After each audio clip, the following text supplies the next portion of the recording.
I accidentally overheard a call my wife made in secret, planning to move to another city without even telling me. 15 years of marriage, and she decided on her own to take care of her mother. But I knew there was something terribly wrong with the whole story. I heard my wife planning to abandon our 15-year marriage through a cracked bedroom door. And in that moment, everything I thought I knew about love crumbled like the autumn leaves outside our Pasadena home. The phone pressed against her ear. Sarah's voice carried that tone she used when she'd already made up her mind about something. The same tone that once convinced me to buy this house, to start a family, to believe in forever. But this time, she was using it to plan our ending. Mom needs me, Janet. I can't keep pretending everything's fine when she's struggling alone in Sacramento. Her words cut through the October air like the Santa Ana winds that had been rattling our windows all week. I've already looked at apartments near her place. Small, but it'll work for now. My hand froze on the doorknob. 15 years. 15 goddamn years, and this was how I found out my marriage was over? Not through a conversation, not through tears or fights or counseling sessions, but through eavesdropping on a phone call like some paranoid teenager. The hallway suddenly felt too narrow, the walls pressing in with their neutral beige paint that Sarah had insisted would be timeless. Timeless. What a joke. No, I haven't told Michael yet. The pause that followed lasted an eternity. You know how he gets about changes. He'll want to analyze it to death, make spreadsheets, plan every detail. But some things don't need planning, Janet. Sometimes you just have to follow your heart. My heart? What about my fucking heart? I backed away from the door, my bare feet silent on the hardwood floors I'd refinished myself 2 summers ago.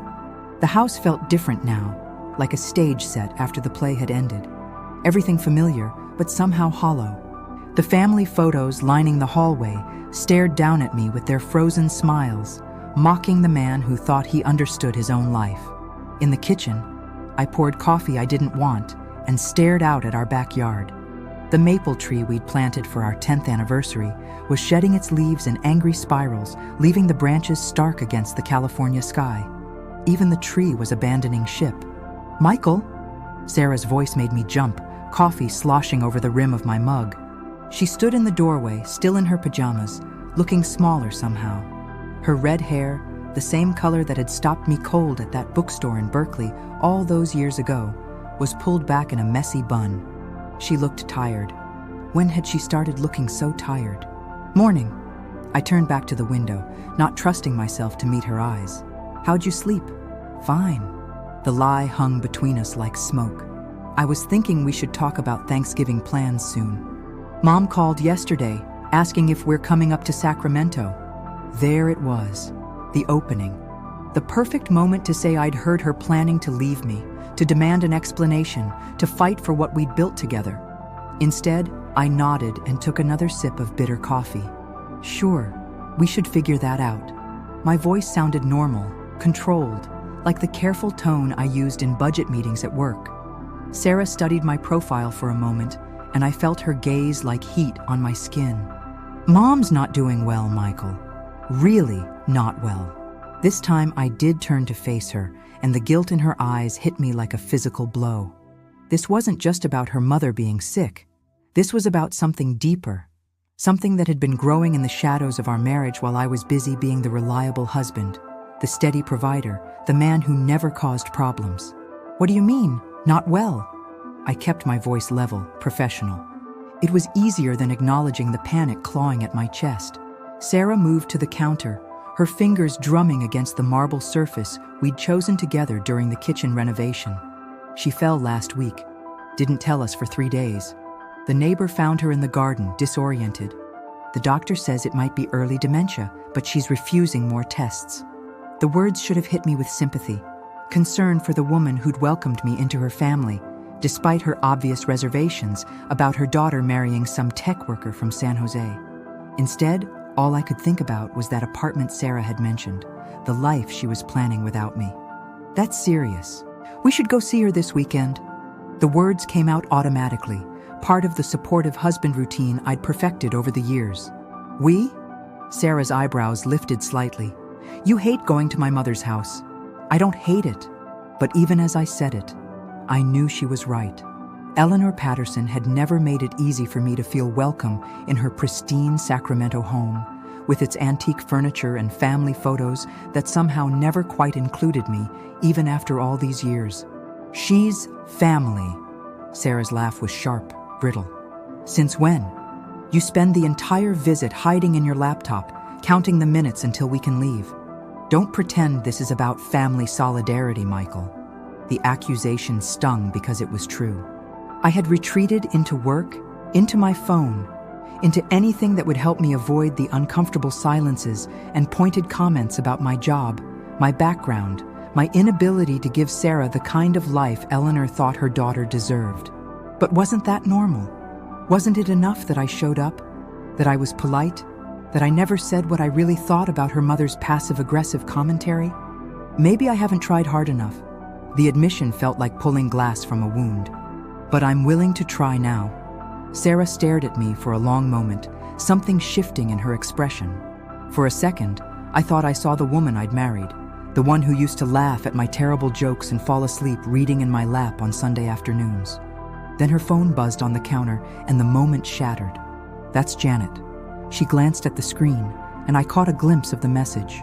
Did you tell him yet? The coffee turned to acid in my stomach. Sarah's face went pale as she realized what I'd seen. Michael, I can explain. Can you? The words came out harder than I'd intended, 15 years of careful control finally cracking. Because from where I'm standing, it looks like you've been making plans behind my back. Sarah's chin lifted, that familiar stubborn tilt that used to make me laugh. Now it felt like a wall going up between us. I've been trying to figure out how to handle an impossible situation. My mother needs help, and you... And I what? I'm not allowed to have a say in whether my wife moves to another city? Your wife? Her voice rose, matching mine. When did you start thinking of me as your wife instead of just another problem to manage? The accusation hit like a slap. What the hell is that supposed to mean? It means you schedule our conversations like board meetings. It means you solve my problems instead of listening to them. It means I can't remember the last time you asked me what I wanted instead of telling me what made sense. I opened my mouth to argue, to defend myself, but the words died in my throat. Because she wasn't wrong. Somewhere along the way, I'd started treating our marriage like a business partnership, all efficiency and solutions and careful planning. When had I stopped seeing Sarah as the woman who used to dance in the kitchen while making dinner, who left little notes in my lunch bag, who cried during commercials and made me believe in happy endings? So this is how you want to handle it? I set my mug down harder than necessary. Pack up and leave without even trying to work things out? I'm not leaving you, Michael. I'm trying to take care of my mother. In Sacramento, 3 hours away, with an apartment you've already looked at. The color drained from her face completely now. You were listening. I live here too, Sarah. These walls aren't soundproof. I ran my hands through my hair, feeling suddenly exhausted despite the caffeine. How long have you been planning this? She was quiet for so long, I thought she might not answer. Outside, a neighbor's dog barked incessantly, and somewhere in the distance, a leaf blower roared to life. Normal suburban sounds for a morning that felt anything but normal. 3 weeks, she finally whispered. Since she fell. 3 weeks. 21 days of normal conversations, normal meals, normal kisses goodbye in the morning. 3 weeks of lies by omission, of her planning a future that didn't include me while I worried about quarterly reports and whether we needed to service the air conditioning unit. And you weren't going to tell me until when? Until the moving truck showed up? I was going to tell you. Her voice broke slightly. I just needed to figure out how. How about starting with Michael? We need to talk. Crazy concept, I know. The sarcasm made her flinch, and I immediately regretted it. This wasn't how I wanted this conversation to go. But then again, I'd never imagined needing to have this conversation at all. Sarah sat down heavily at the kitchen island, her hands folded in her lap like a child who'd been caught stealing. You would have had 100 reasons why it wouldn't work. You would have wanted to research care facilities, hire a service, find some logical solution that meant we didn't have to disrupt our lives. Our lives. I repeated the words slowly. You mean the lives we built together? The The life we promised to share when we got married? The life where I stopped being me and started being your wife, she shot back. The life where I gave up my master's program because you got the promotion. The life where we moved to your dream house in your perfect neighborhood, and I learned to be grateful for your practical decisions. Each word was a precision strike, hitting targets I didn't even know were exposed. You never said, I tried to say. You just weren't listening. The kitchen fell silent, except for the hum of the refrigerator and the distant sound of traffic on Colorado Boulevard. I thought about all those conversations I'd cut short with solutions, all the times I'd assumed that fixing something was the same as hearing it. How many signals had I missed? How many times had Sarah tried to tell me she was drowning while I was busy making sure the boat stayed on course? So what happens now? I asked, surprised by how small my voice sounded. You moved to Sacramento, and we... What? See each other on weekends when your mother doesn't need you? I don't know. The honesty in her voice was somehow worse than any lie would have been. I don't know anything anymore, Michael. I just know I can't keep pretending this is working when it isn't. The words hung in the air like a death sentence. 15 years reduced to, this isn't working. All those anniversaries, all those shared dreams, all those quiet Sunday mornings when we'd read the paper together and I'd thought we were happy. Had I been the only one who was happy?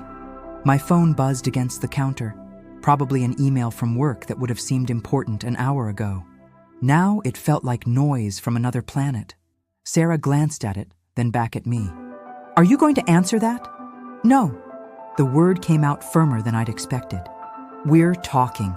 Something flickered in her eyes. Surprise, maybe, or hope?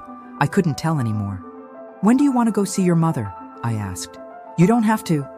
When, Sarah? She studied my face as if looking for some trick, some angle I was working. This weekend.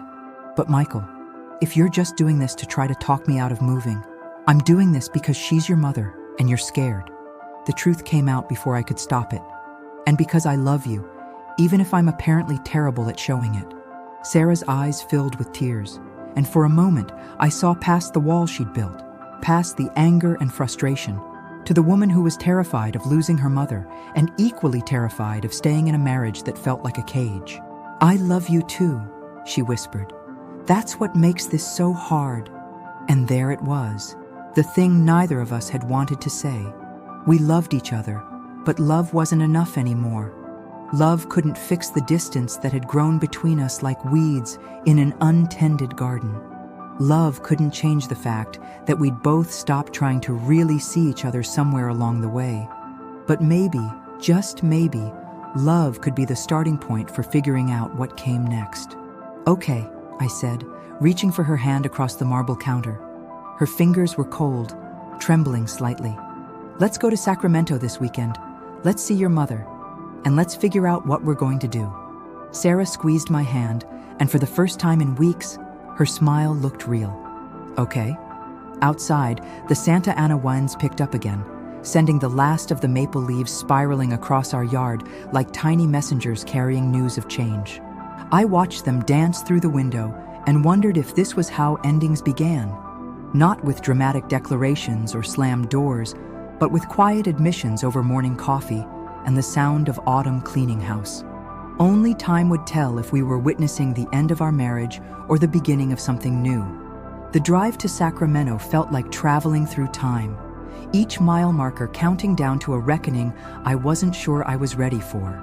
Sarah sat in the passenger seat, her fingers twisted around her phone like a lifeline, checking and rechecking the GPS, even though we'd made this drive dozens of times over the years.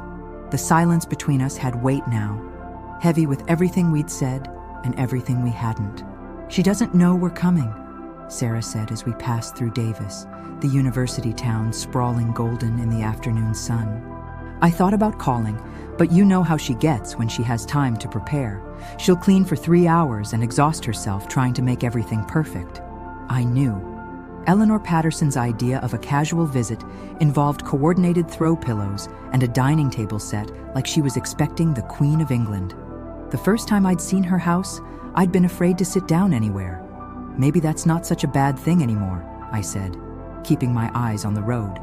The preparing, I mean, gives her something to focus on. Sarah glanced at me, and I caught the surprise in her profile. "Since when do you defend my mother's obsessive cleaning habits?" "Since I realized I might lose you," I thought.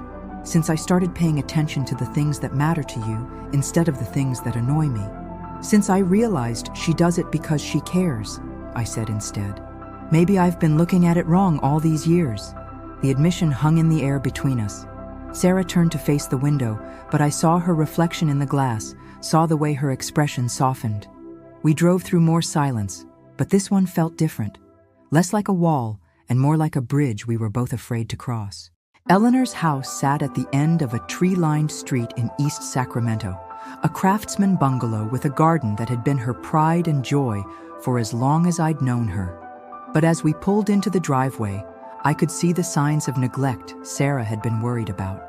Weeds sprouted between the roses, the front porch needed sweeping, and one of the shutters hung slightly askew.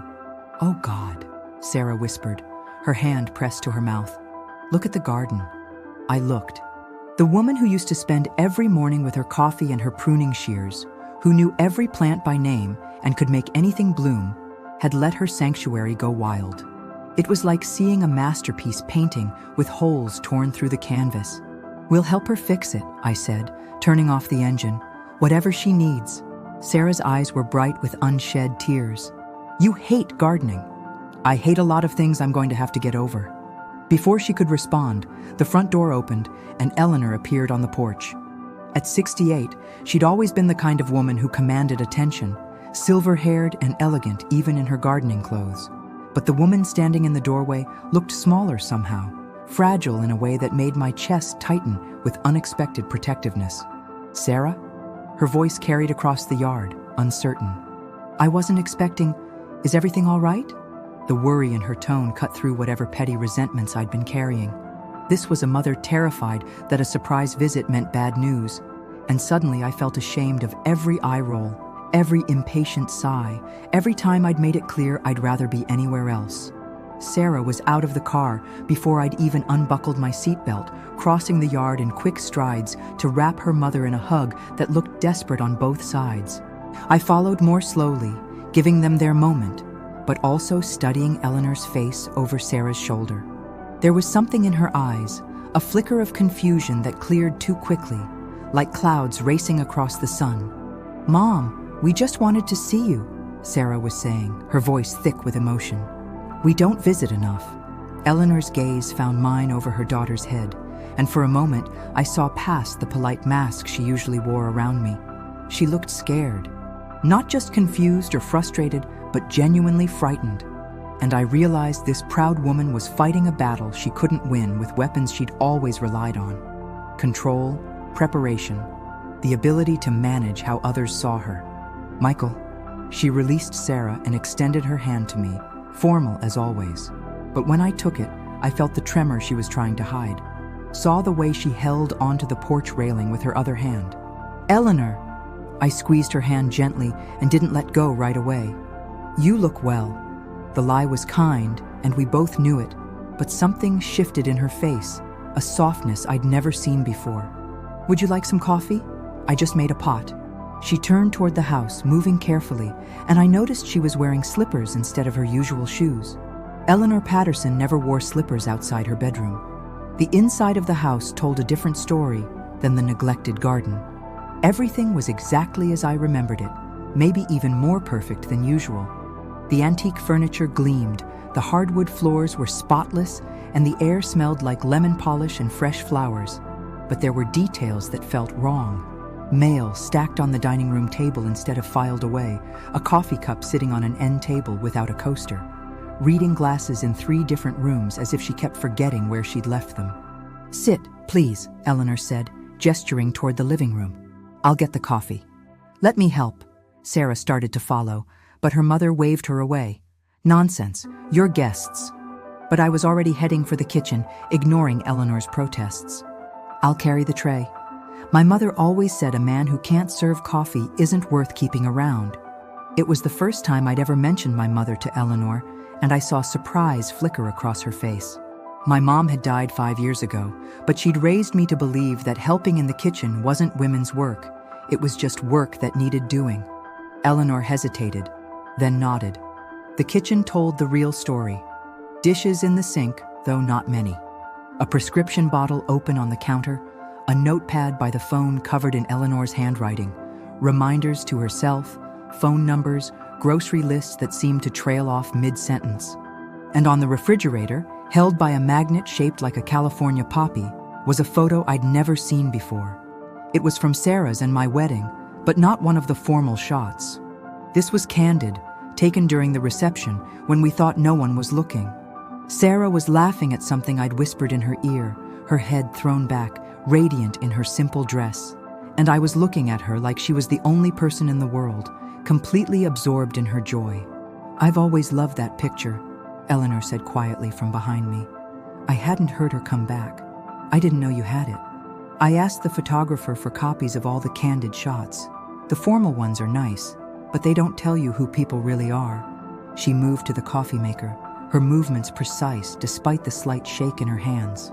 "That picture tells me my daughter married a man who loves her laugh more than his own comfort." The observation hit me like a physical blow. How had Eleanor seen something in that moment that I'd forgotten existed? When had I stopped making Sarah laugh? When had I stopped caring more about her joy than my own convenience? "I used to," I said, the admission scraping my throat raw. "I don't know when I stopped." Eleanor paused in her coffee preparations, studying my face. "People change. That doesn't mean they stop loving. Sarah thinks they do. Sarah's scared." Eleanor filled the coffee pot with water, her back to me. "She's been scared for a long time, but she's too proud to admit it. Gets that from me, I'm afraid." The honesty was so unexpected, I didn't know how to respond. In 15 years, Eleanor had never spoken to me this directly, never dropped her polite mask long enough to have a real conversation. "Scared of what?" Eleanor turned to face me, and for the first time since I'd known her, she looked her age. "Of disappearing, of becoming someone she doesn't recognize, of watching the people she loves slip away while she pretends everything's fine." The words hit too close to home. Is that what happened with her father? Eleanor's face tightened, but she didn't look away. Richard was a good man, but he needed me to be perfect. The perfect wife, the perfect mother, the perfect hostess. After a while, I forgot who I was underneath all that perfection. She measured coffee into the filter with shaking hands. When he died, I realized I'd spent 30 years being what he needed instead of who I was. I don't want that for Sarah. The confession left me speechless.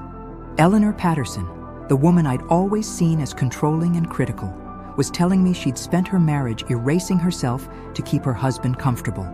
And she was warning me not to do the same thing to her daughter. "I never asked Sarah to be perfect," I said. "Didn't you?" Eleanor's eyes met mine, kind but unflinching. Perfect wife, perfect schedule, perfect life. When did you last tell her it was okay to make a mess, to be confused, to need something you couldn't fix? The question hit like a physical blow because I couldn't remember. Somewhere along the way, I'd started treating Sarah like a problem to be solved instead of a person to be loved. And now she was planning to leave me rather than spend one more day being managed. The coffee maker gurgled to life, filling the kitchen with rich aroma. Eleanor opened a cabinet and pulled out 3 delicate china cups, the kind she only used for special occasions. "Why are you telling me this?" I asked. Eleanor arranged the cups on a silver tray with the care she gave everything in her home. "Because you're the first person in 15 years who's offered to help carry something without being asked. Because you noticed my garden needs work instead of just criticizing it. And because my daughter still looks at you the way you look at her in that photograph, even when she thinks no one's watching." Hope fluttered in my chest, fragile as butterfly wings. "She wants to move here, to take care of you." "I know." Eleanor poured coffee with steady hands, the ritual seeming to calm her tremor. "Janet called me yesterday. She's been helping Sarah look at apartments." "And?" Eleanor added cream to 1 cup, the way Sarah liked it, and sugar to another, the way she remembered I preferred it. "And I told her that running away never fixed anything, but sometimes it's the only way to get someone's attention." Before I could ask what she meant, Sarah appeared in the doorway. "Everything okay in here? You've been gone for 20 minutes. "Just getting acquainted," Eleanor said, lifting the tray. "Michael was telling me about his mother. Sarah's eyebrows rose.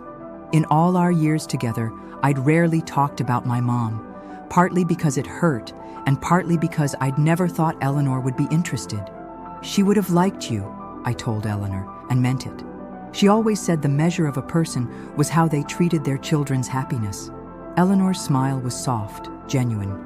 I would have liked her too.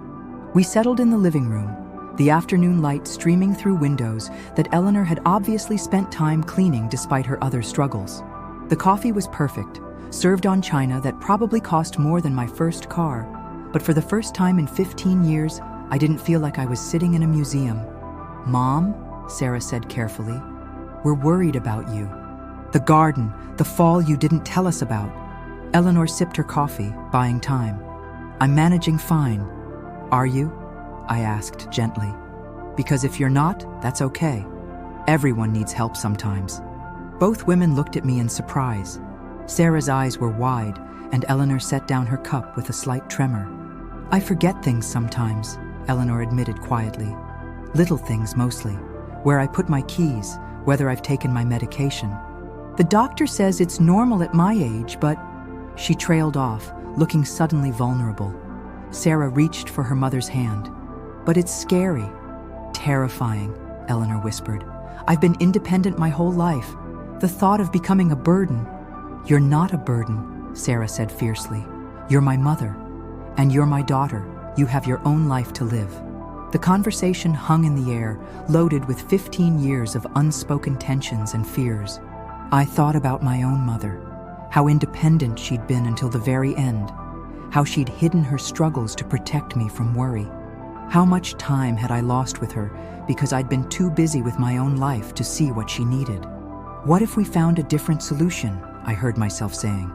Both women turned to look at me. "What if instead of Sarah moving here, we looked into moving you closer to us?" Eleanor's face went through several expressions: surprise, consideration, fear, then something that might have been relief. "There are some beautiful senior communities in Pasadena," I continued, the idea gaining momentum as I spoke. "Independent living, but with support available when you need it. You'd have your own space, but Sarah would be close enough to visit whenever she wanted." "I couldn't afford..." Eleanor began. "We'll figure it out," I said firmly. "That's what families do." Sarah was staring at me like I'd grown a second head. "Michael, that's a huge commitment." "So is marriage," I said, meeting her eyes. "So is love. So is family." Eleanor was quiet for a long moment, studying both of us. "You'd really want me that close?" The question was directed at me, and I realized this was a test, not the manipulative kind I'd always assumed she was giving me, but the vulnerable kind, where the wrong answer would close a door forever. "Yes," I said without hesitation.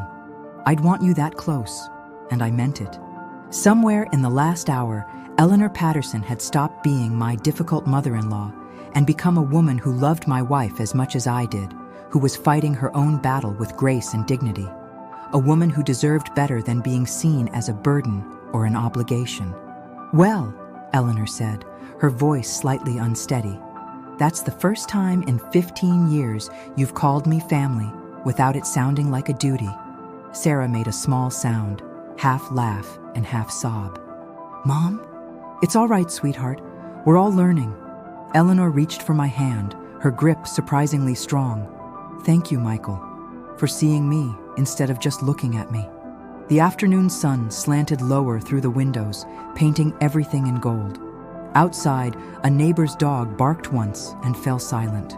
The grandfather clock in the hallway ticked steadily, marking time that suddenly felt precious instead of just passing. "So," Sarah said, wiping her eyes with the back of her hand, "where do we start?" I looked at my wife, really looked at her, and saw the woman I'd fallen in love with peeking out from behind the walls we'd both built. "We start with the garden," I said. "Every good thing grows from good ground." Eleanor squeezed my hand, and for the first time since I'd known her, her smile included me completely. Outside, the Sacramento sunset was painting the sky in shades of hope. The next morning, I woke up on Eleanor's guest room sofa with a crick in my neck and the sound of voices drifting from the kitchen. Sarah had insisted on staying the night, claiming she wanted to help her mother organize some papers. but I suspected she needed time to process what had happened between us yesterday. The conversation had shifted something fundamental, like tectonic plates realigning after years of pressure. I found them at the kitchen table, surrounded by manila folders, photo albums, and what looked like every important document Eleanor had ever owned. Sarah looked up when I appeared in the doorway, her hair falling in waves around her face. And for a moment, I saw the college girl I'd fallen in love with, the one who could make chaos look beautiful. "Morning, sleepyhead," she said, but there was warmth in it. "Mom's been showing me her filing system." Filing system was generous. Papers were sorted into piles that made sense only to Eleanor, bills in one stack, medical records in another, and what appeared to be every birthday card Sarah had ever sent her in a shoebox that had seen better days. "I used to be so organized," Eleanor said, looking overwhelmed by the scattered contents of her life. "I could put my hands on any document in 30 seconds. Now I spend 20 minutes looking for my reading glasses when they're on my head." The admission was matter of fact, but I caught the tremor in her voice. This woman, who had built her identity on competence and control, was watching herself slip away piece by piece, and the terror in her eyes was raw and immediate. "Everyone loses their keys sometimes," I said, settling into a chair across from her. "When I was working on the Morrison project last year, I spent 3 days looking for a flash drive that was in my pocket the entire time." Eleanor smiled, but it didn't reach her eyes. "It's not the same thing, Michael, and we all know it." The honesty hit the room like a cold wind. Sarah reached for her mother's hand, but Eleanor pulled away gently.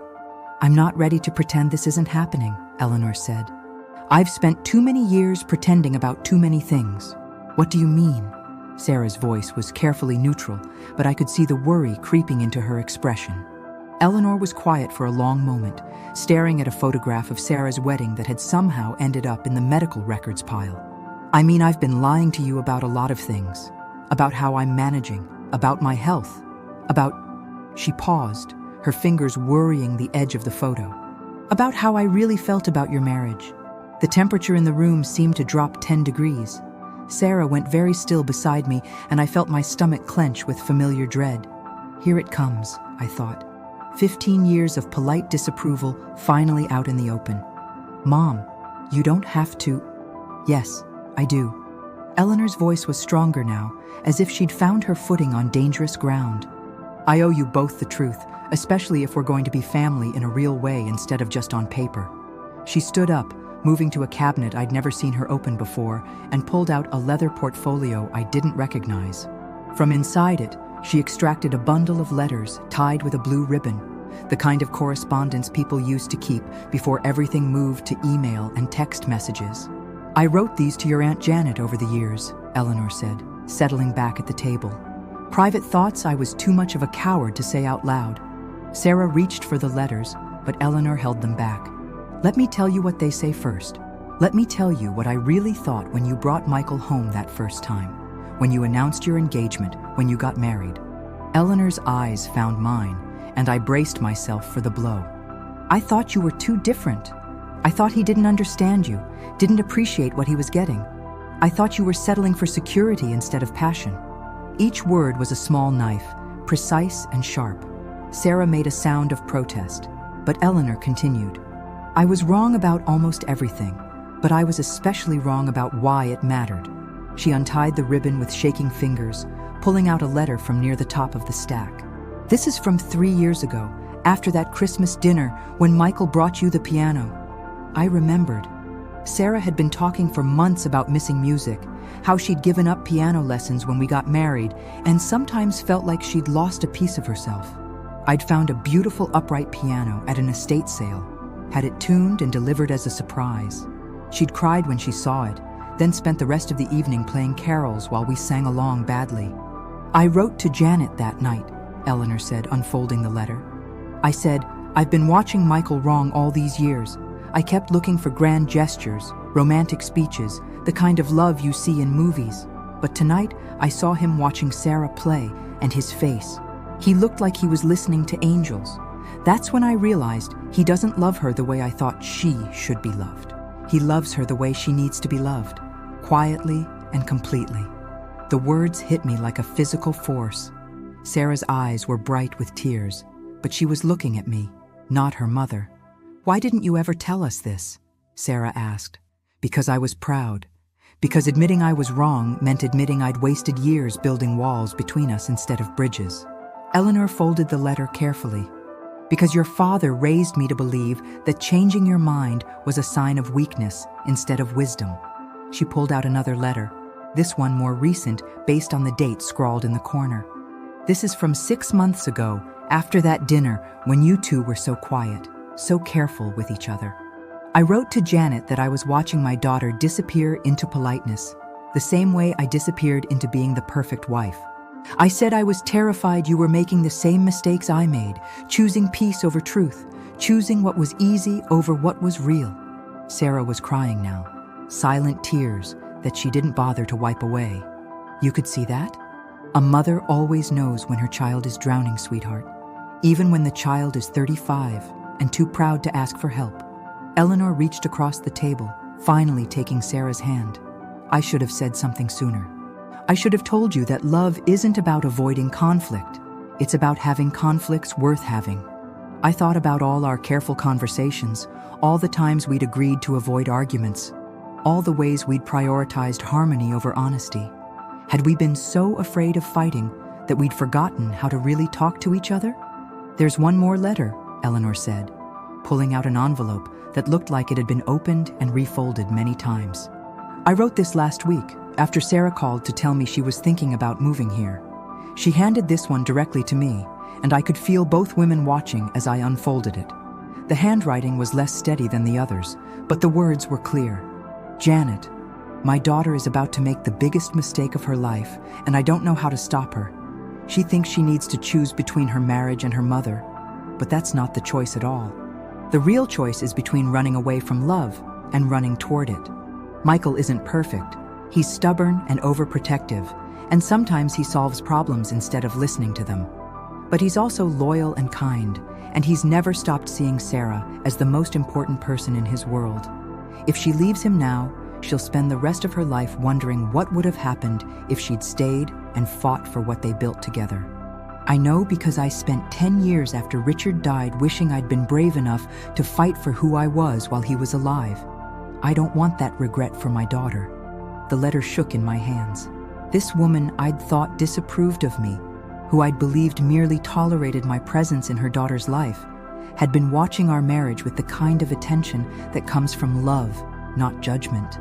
"Eleanor," I said, my voice rough, "I don't know what to say." "Say you'll fight for her," Eleanor replied simply. "Say you won't let pride or stubbornness or fear convince you that love isn't worth the work it takes to keep it alive." Sarah was sobbing now, the kind of crying that comes from years of holding back. "I thought you wanted me to move here. I thought you needed me. I do need you, sweetheart. But I need you to be happy, more than I need you to take care of me." Eleanor moved to Sarah's chair, wrapping her arms around her daughter. "And you're not happy when you're running away from the life you built. But you do need help," Sarah said through her tears. "You can't pretend you don't." "No, I can't. But needing help doesn't mean you have to sacrifice your marriage to give it to me. That's not love, that's martyrdom, and martyrs make terrible company." Despite everything, I laughed. Eleanor Patterson making jokes about martyrdom was not something I'd ever expected to witness. "So what happens now?" I asked. "We all just pretend the last few months didn't happen?" "No," Sarah said, wiping her eyes with a dish towel. "We figure out how to do this better. All of us. Over the next 2 hours, we made more progress than we'd made in years." Eleanor agreed to let us help her research senior living communities near Pasadena, with the understanding that she'd maintain her independence as much as possible. Sarah agreed to stop making unilateral decisions about our marriage, and I agreed to stop trying to solve everything before I'd fully understood the problem. Most importantly, we agreed to start having the hard conversations instead of avoiding them. "There's something else," Eleanor said as we were preparing to leave. "Something I need to show you before you go." She led us to her bedroom, to the antique wardrobe that had belonged to her mother. From the bottom drawer, beneath layers of tissue paper and lavender sachets, she pulled out a small wooden box I'd never seen before.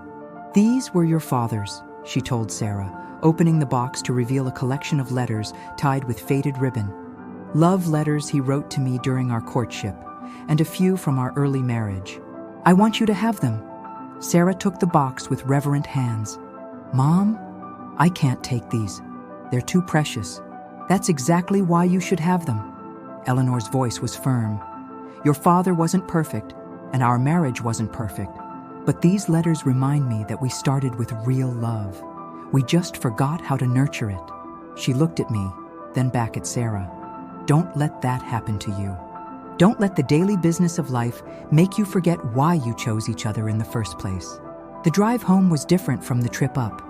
Sarah sat beside me, the box of letters in her lap, occasionally reading passages aloud. Her father's words were simple but heartfelt, full of the kind of everyday poetry that comes from truly seeing another person. Listen to this one, Sarah said as we passed through Davis. My darling Eleanor, I watched you arranging flowers this morning, and I realized you don't just make things beautiful, you see the beauty that's already there and help others see it too. I hope I never stop being amazed by the way you look at the world. He was a romantic, I said. He was, at the beginning. I think they both were. Sarah folded the letter carefully. I wonder when they stopped writing to each other. Maybe they never stopped. Maybe they just started writing different kinds of letters. Sarah was quiet for a moment. What kind of letters would you write me now? The question caught me off guard. Now?